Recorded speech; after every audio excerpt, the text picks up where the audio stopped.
when you were presenting your supposed position as against the position of the Department of Foreign Affairs, when President Aquino invited me to attend a cabinet meeting on the Scarborough problem, and I told you, who authorized you to make a backroom negotiation with the Chinese for the Scarborough?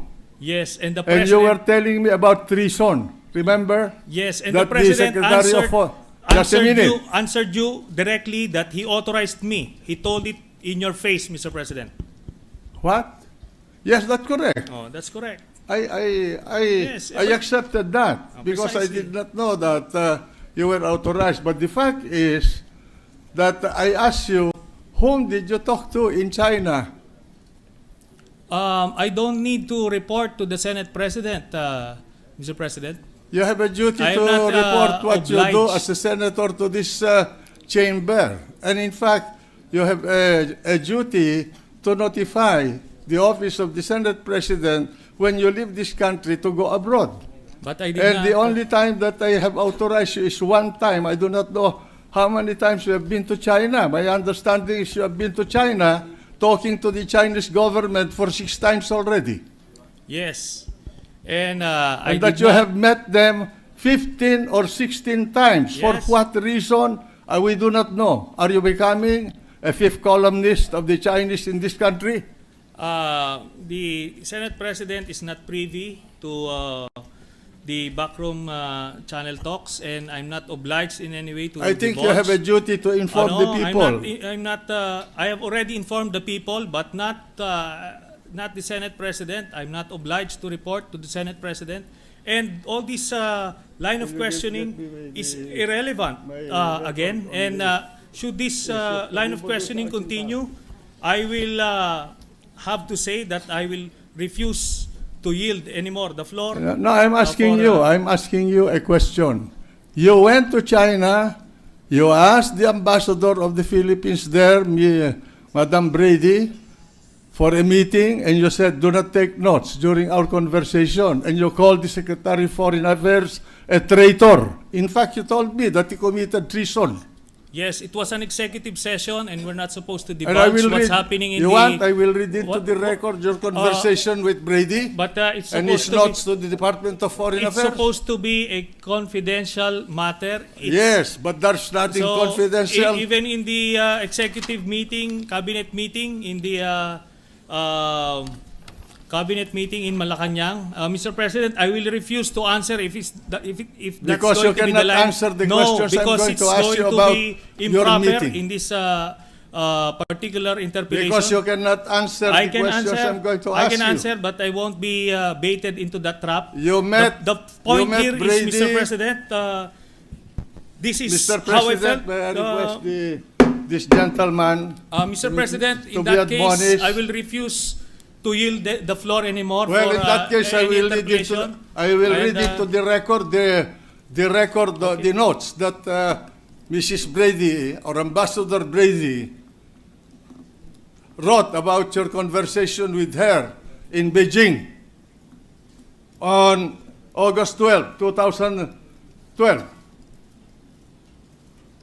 You want me to read point this? of order, Mr. President. You want me to read this?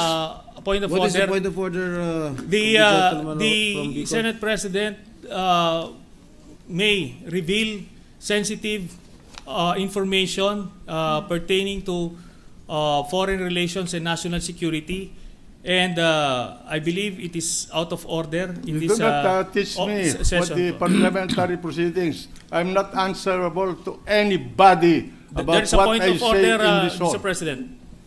The Senate President may proceed. All right, and I have here the white paper that you've been writing about the Secretary of Foreign Affairs.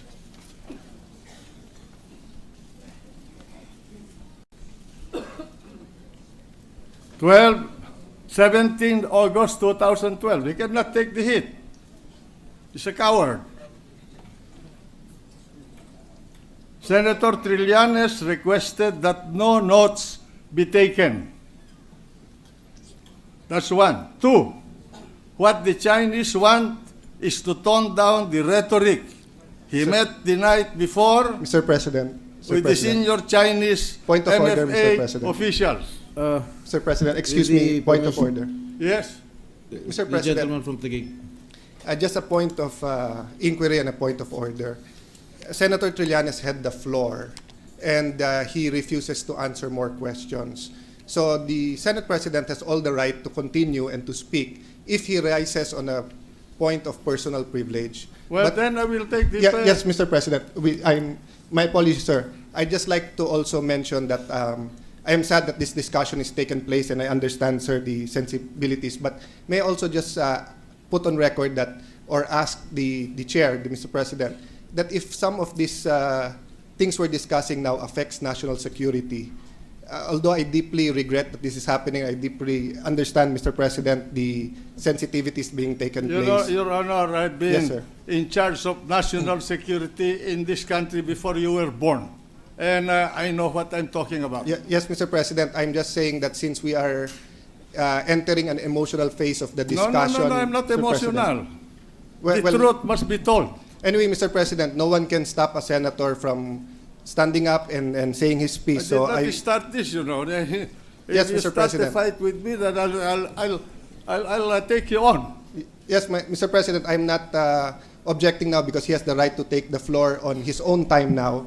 I'm just a very humble reminder, sir, that if it is a executive session or if this was told in confidence. No, I'm or going this to affects speak national- to the Filipino Thank you, Mr. people President. about this. Thank you, Mr. President. Yes, the Senate President has been accused by another colleague. I will just read I think these we'll let notes the, of Mrs. Brady we'll let the Senate about President continue. this meeting with Trillanes in Beijing. And one, Senator, this is dated 17 August 2012.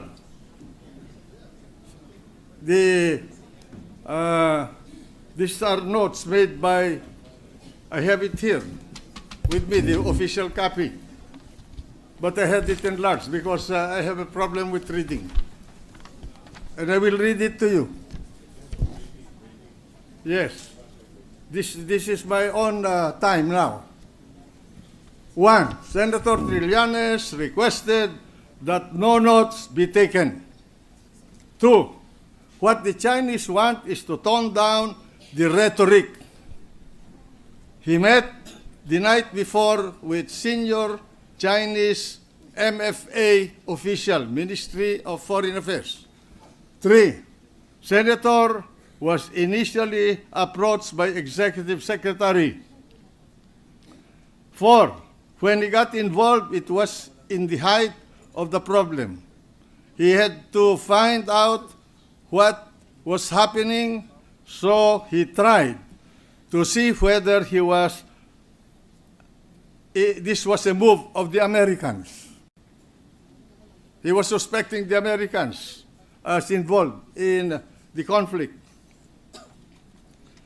He ascertained that they do not want any conflict, especially in an election year. I think the word "they" there refers to the Chinese. 5. On Secretary Del Rosario, U.S. has already let him go. Binitiwan na siya.